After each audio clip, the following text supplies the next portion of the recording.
ఉప్పాడ సముద్ర తీరం ఏపాటి చిన్న తుఫాను వచ్చినా సరే ఉప్పాడ సముద్ర తీరం అయితే అల్లకల్లోలంగా మారుతుంది. ఇటీవల గత 2 రోజుల క్రితం వచ్చినటువంటి అల్పపీడనం ఎఫెక్ట్తో ఉప్పాడ కూడా అల్లకల్లోలంగా మారింది. ఉప్పాడ సముద్ర తీరం వెంబడి అలలు ఎగసిపడి ఈ యొక్క ఉప్పాడ తీరంలో ఉన్నటువంటి మత్స్యకార నివాసాలు ఏవైతున్నాయో మాయాపట్నంతో పాటు సూరాడపేట కొన్ని మత్స్యకార గృహాలు కూడా ఇక్కడ సముద్ర అలల తాకిడికి అయితే ధ్వంసమై ఈ యొక్క ఇల్లు కూడా సముద్రంలో కలిసిపోయినటువంటి పరిస్థితి ఉంది. ప్రస్తుతం ఏపీ ఉప ముఖ్యమంత్రి పవన్ కళ్యాణ్ అయితే మొత్తం అధికార యంత్రాంగాన్ని కూడా అప్రమత్తం చేశారు. ఎప్పటికప్పుడు ఇక్కడ ఉన్నటువంటి మత్స్యకారులను కూడా సురక్షిత ప్రాంతానికి వెళ్లాలంటూ జిల్లా కలెక్టర్ కూడా సాన్మోహన్ కూడా ఆదేశాలు జారీ చేయడం కాకుండా జిల్లా ఇన్ఛార్జ్ కూడా అక్కడ ఉండే ఏర్పాట్లు కూడా చూడవలసిన పరిస్థితి ఉందని కూడా ఆదేశాలు అయితే జారీ చేసినటువంటి పరిస్థితి ఉంది. ప్రస్తుతం ఈ యొక్క ఉప్పాడ సముద్ర తీర ప్రాంతంలో గత 3 రోజుల నుంచి కూడా ఏ విధంగా ఇక్కడ ఎఫెక్ట్ అయింది అనేది కూడా ఇక్కడ పిఠాపురం జనసేన ఇన్ఛార్జ్ ఎవరైతున్నారో మర్రెడ్డి శ్రీనివాస్ గారు కూడా ఎప్పటికప్పుడు పరిశీలిస్తున్నారు. ఇప్పుడు స్థానిక మత్స్యకారులతో కలిసి ఏ గృహాలు ఏ విధంగా దెబ్బతిన్నాయి, అలాగే ఈ యొక్క మత్స్యకార ప్రాంతాలు ఏ విధంగా ఆదుకోవాలనే దానిపై కూడా ఒక పక్కన అన్ని ఎప్పటికప్పుడు వివరాలన్నీ కూడా ఏపీ ఉప ముఖ్యమంత్రికి పవన్ కళ్యాణ్ కూడా చేర చేస్తున్నటువంటి పరిస్థితి ఉంది. ప్రస్తుతం చూడొచ్చు ఈ యొక్క ఏదైతే పిఠాపురం జనసేన ఇన్ఛార్జ్ మర్రెడ్డి శ్రీనివాస్ గారు కూడా ఇక్కడికి రావడం, ఏదైతే ఈ యొక్క మత్స్యకార గృహాలన్నీ కూడా ఏ విధంగా ధ్వంసమై అన్ని ప్రాంతాలను కూడా పరిశీలిస్తున్నటువంటి పరిస్థితి చూడొచ్చు. ఇక్కడ గత 3 రోజుల నుంచి కూడా అల్లకల్లోలంగా మారింది సముద్రం. ఈ నేపథ్యంలోనే ఇప్పటికే ఇక్కడ మత్స్యకార తీర ప్రాంతంలో గతంలో వేసినటువంటి జియో ట్యూబ్ కూడా సముద్ర అలల తాకిడికి ధ్వంసమైపోయి ఇళ్లలోకి అయితే నీరు చేరిన నేపథ్యంలోనే ఇప్పుడు ప్రస్తుతం ఏపీ ఉప ముఖ్యమంత్రి పవన్ కళ్యాణ్ ఇటీవల 324 కోట్ల పైగానే నిధులు అయితే కేటాయించి ఈ యొక్క సముద్ర అడ్డుగోడ నిర్మించేందుకు ఆయనంతా కూడా సిద్ధమంతూ ఇప్పటికే కేంద్రానికి అయితే ప్రతిపాదనలు అయితే పంపించినటువంటి పరిస్థితి ఉంది. ప్రస్తుతం ఇక్కడ మత్స్యకార ప్రాంతాల్లో ఎటువంటి పరిస్థితులు ఉన్నాయో మరిన్ని విషయాలు తెలుసుకునేందుకు ఇక్కడ జనసేన ఇన్ఛార్జ్ మర్రెడ్డి శ్రీనివాస్ గారు మాట్లాడే ప్రయత్నం చేద్దాం. సార్ చెప్పండి, ఇక్కడ గత 2 రోజుల నుంచి ఉప్పాడలో సముద్ర తీరం అల్లకల్లోలంగా ఉంది. ఎప్పటికప్పుడు పవన్ కళ్యాణ్ గారు కూడా అధికార యంత్రాంగాన్ని అలర్ట్ చేశారు. ఇక్కడ ఎటువంటి సహాయక చర్యలు చేపట్టారంట గత 2 రోజుల క్రితం? సార్ 4 రోజుల క్రితం అయితే కొన్ని ఏరియాల్లో చాలా ఉధృతంగా ఉన్నప్పుడు తుఫాను కొంత ఇళ్లలో కూడా నీరు రావడం జరిగింది. వెంటనే యంత్రాంగం అప్రమత్తమై మొత్తం ఆ నీటిని అంతా కూడా క్లియర్ చేయడం జరిగింది. వీరికి సహాయ నిమిత్తం కూడా నివేదిక పంపించడం జరిగింది. త్వరలోనే అధికార యంత్రాంగం నిర్ణయం తీసుకోబోతుంది.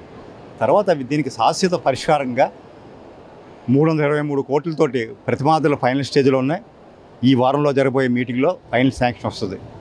ఇది కేవలం పవన్ కళ్యాణ్ గారు ఎన్నికల్లో హామీ ఇచ్చిన తర్వాత మొదలైన ప్రతిపాదనలు ఇవి.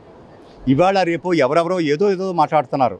ఏదో మేము గతంలోనే మేము ప్రతిపాదనలు తెచ్చేసాం, మాజీ ఎంపీ గారు కావచ్చు, ఇతరత్ర వ్యక్తులు కావచ్చు, ఇదేదో గతంలోనో ప్రతిపాదనలు ఉంటే కనీసం శంకుస్థాపన కూడా జరగలేదు, ఏమీ జరగలేదు. ఇక్కడ ఎవరో శాంక్షన్ చేస్తే ఒకటే చెబుతున్నాం, ఈ పిఠాపురంలో పవన్ కళ్యాణ్ గారు శాసనసభ్యులుగా ఎన్నికై అధ్యక్షులుగా ఉప ముఖ్యమంత్రిగా ప్రమాణ స్వీకారం చేసిన తర్వాత ఇక్కడ అభివృద్ధి దిక్సూచి అభివృద్ధి జరగడానికి ప్రతిదీ కూడా ఆయనకు అనుసంధానం జరుగుద్ది. ఆయన ఆదేశాల మేరకే ఇక్కడ ప్రతిపాదనలు వెళ్తాయి. ఆయన చెప్పిందే ఇక్కడ అన్నీ కూడా జరుగుతాయి. ఎలక్షన్ టైంలో ఇచ్చిన హామీలు కావచ్చు, ఇతరత్ర కార్యక్రమాలు కావచ్చు. అదేవిధంగా ఆనాటి బహిరంగ సభలో ఈ ఉప్పాడదనకి గురించి మేము తప్పకుండా శాశ్వత పరిష్కారం అని చెప్పారు. ముఖ్యంగా ఈ సుబ్బంపేట నుంచి మాయాపట్నం వరకు ఉన్నటువంటి 3 కిలోమీటర్ల గతంలో వేసిన జియో ట్యూబ్ నాశనం అయిపోయి దశాబ్ద కాలంగా వాతావరణంలో వచ్చిన మార్పులు కావచ్చు, వేరే రీజన్స్ కావచ్చు, ఈ తీర ప్రాంతం అంతా కోతకు గురై ఇక్కడ ఉన్న పెద్దలు చెప్తున్నారు, గతంలో 1 కిలోమీటర్ వరకు కూడా ఈ ఊరు ఉండేదండి, అలా దశాబ్ద కాలంగా ఇది ఇలాగా తరువాత ఇక్కడికి వచ్చేసింది. ఈవేళ వీళ్ళకి శాశ్వత పరిష్కారం ఇది ఒక గోడలు నిర్మించి దీని ఒక తీర ప్రాంతాన్ని అంతా కూడా ఒక టూరిజం ప్లేస్లా తయారు చేయాలనే ఉద్దేశంతో పవన్ కళ్యాణ్ గారు రూపొందించినటువంటి వారి సలహాల మేరకు రూపొందించిన పథకం ఈవేళ అమలు జరగబోతుంది. నాకు తెలిసి 1 వారం రోజుల్లో దీనికి ఫైనల్ శాంక్షన్ కూడా రాకపోతుంది. ఒకటి మనం అర్థం చేసుకోవాలి, ఈ రాష్ట్రంలో కాదు ఈ దేశంలో కూడా ఎన్డీఏ ప్రభుత్వం ఏర్పడడానికి ముఖ్య భూమిక జనసేన పార్టీ పోషించింది. ఈవేళ సారు ఏ ప్రతిపాదన చెప్తే అది ఆమోదించడానికి కేంద్ర ప్రభుత్వం సిద్ధంగా ఉంది.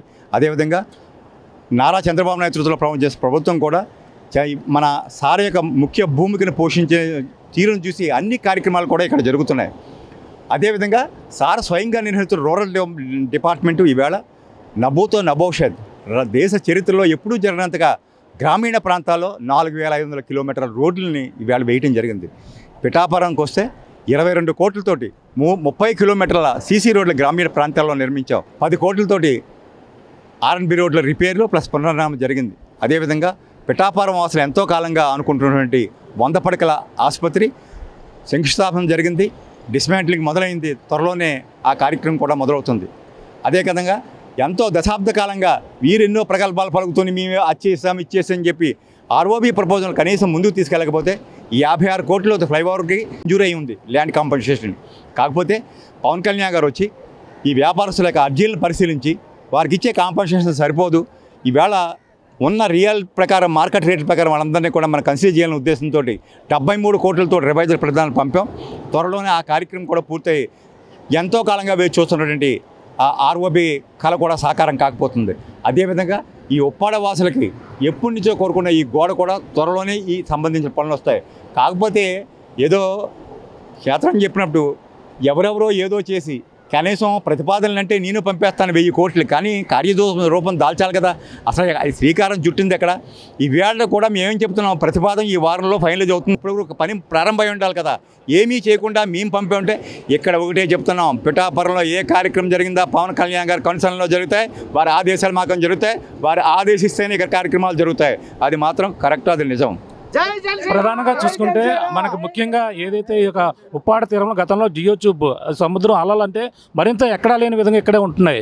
అంటే ఇప్పుడు ఏదైతే ఇప్పుడు అమీనాబాద్ ఫిషింగ్ హార్బర్ వేస్తున్నారు, దానివల్ల అలల ఉధృతి ఎక్కువగా ఉంటుందన్నారు. ఇది కూడా సైంటిస్టులు ఏమైనా గమనించారండి? సార్ తప్పకుండా సార్, నిజంగా ఇక్కడ అయితే అపోహలు అయితే ఉన్నాయి, నిజం అది. తర్వాత అక్కడ డ్రెడ్జింగ్ చేసి ఇసుక కూడా ఇక్కడ వేస్తున్నారు, దాని మూలంగా అలలని. అదేవిధంగా ఇటీవల కాలంలో కూడా బోట్లు ఇరిగిపోవడం చాలా ఎక్కువగా జరిగింది. ఇప్పుడు రమారమి 24 బోట్లు పగిలిపోయి ఇటీవలే ఒక బోటు కూడా ఇసుక తగిలేసి రిటర్న్లో వస్తుంటే పాపం అది కూడా ఇరిగిపోవడం జరిగింది. ఇవన్నీ సార్ దృష్టిలో పెట్టాం, డ్రెడ్జింగ్ కోసం ఆదేశాలు ఇచ్చారు, త్వరలోనే ఆ డ్రెడ్జింగ్ కార్యక్రమం జరుగుద్ది. ఒకసారి టెక్నికల్ అంశాల మీద కూడా మేము వీళ్ళు ఏమంటున్నారంటే ఐటీఐ మద్రాస్ వారు రూపొందించారు, వారికి చెప్పాలన్నా వారికి కూడా సార్ చేత లేఖ రాయించడం జరిగింది. దీనికి సంబంధించిన టెక్నికాలిటీలని రీఅసెస్ చేసి అవసరమైతే ఈ ప్రాజెక్ట్ని ఎలా రీడిఫైన్ చేయాలన్న దాని మీద కూడా సార్ యొక్క ఆలోచనలు ఉన్నాయి. అప్పుడు సార్ ఇక్కడికి వచ్చారండి. గతంలో ఇక్కడ ఏదైతే ఇవన్నీ కూడా పరిశీలించిన తర్వాత అక్కడ ఉన్నటువంటి అప్పట్లో అధికారులు కూడా వచ్చారు.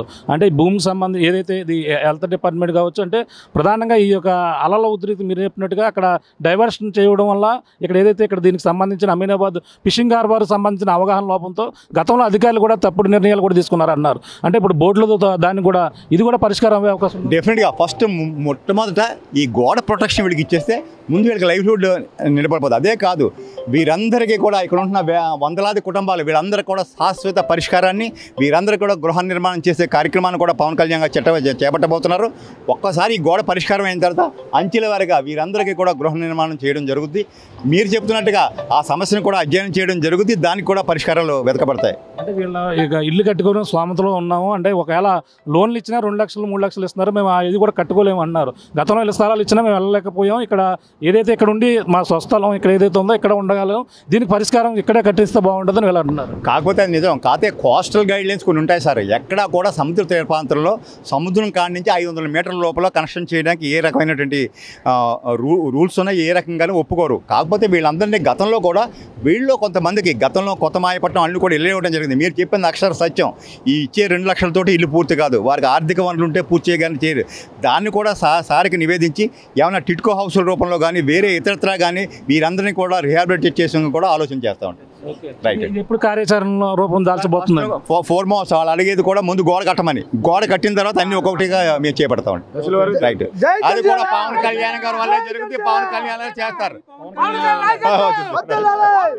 ఆ పరిస్థితి ప్రధానంగా అయితే ఏపీ ఉప ముఖ్యమంత్రి పవన్ కళ్యాణ్ తన సొంత నియోజకవర్గంలో ఇప్పుడు ఏదైతే యుద్ధ ప్రాతిపదికన ఏదైతే ఇక్కడ సహాయక చర్యలు అయితే చేపట్టినప్పటికీ శాశ్వత పరిష్కారంగా ఇక్కడ 320 కోట్లు పైగానే నిధులు కేటాయించేందుకు దానికి వారం రోజుల్లోనే ఒక కార్యాచరణ అయితే దాల్చబోతుంది. గతంలో ఎన్నో హామీలు ఇచ్చారు, ఎటువంటి హామీలు కూడా వాళ్ళందరూ కూడా నెరవేర్చలేదు. కేవలం గతంలో మేము చేసామని కూడా వాళ్ళు ప్రగల్భాలు పలుకుతున్నారు. కానీ ఇప్పుడు ఏపీ ఉప ముఖ్యమంత్రి పవన్ కళ్యాణ్ వల్లనే ఇది ఒక సాధ్యం అవుతుంది. త్వరలోనే దీనికి ఏదైతే సముద్రానికి అయితే అడ్డుగట్టగా ఇప్పుడైతే గోడను నిర్మించేందుకు ఈ యొక్క ప్రణాళిక అయితే సిద్ధమవుతున్న నేపథ్యంలోనే గతంలో వచ్చి ఇవన్నీ కూడా పరిశీలించడం, అధికారుల సమక్షంలో కూడా ఈ అంత ప్రాంతాన్ని కూడా భౌగోళికంగా అన్ని కూడా పరిశీలించిన తర్వాత ఎక్కడెక్కడ ఎటువంటి ఇబ్బందులు ఉన్నాయని కూడా టెక్నికల్ అన్ని కూడా విషయాలన్నీ కూడా పరిశీలించిన తర్వాత ఈ యొక్క సముద్రం ఈ యొక్క అలల ఉధృతి తగ్గే విధంగాను ఇక్కడ శాశ్వత పరిష్కారం అందే విధంగా కూడా మత్స్యకారులకు త్వరలోనే ఆ టిట్కో గృహాల లాంటివి కూడా ఏర్పాటు చేసేందుకు కూడా పవన్ కళ్యాణ్ గారు కూడా త్వరలో నిర్ణయం తీసుకోబోతున్నారు. ఏదేమైనా ఇప్పుడైతే 320 కోట్లకు పైగా అయితే నిధులు కేటాయించి ఇక్కడ వాళ్ళు అయితే నిర్మాణం చేపట్టేందుకు త్వరలోనే ప్రతిపాదనలు అయితే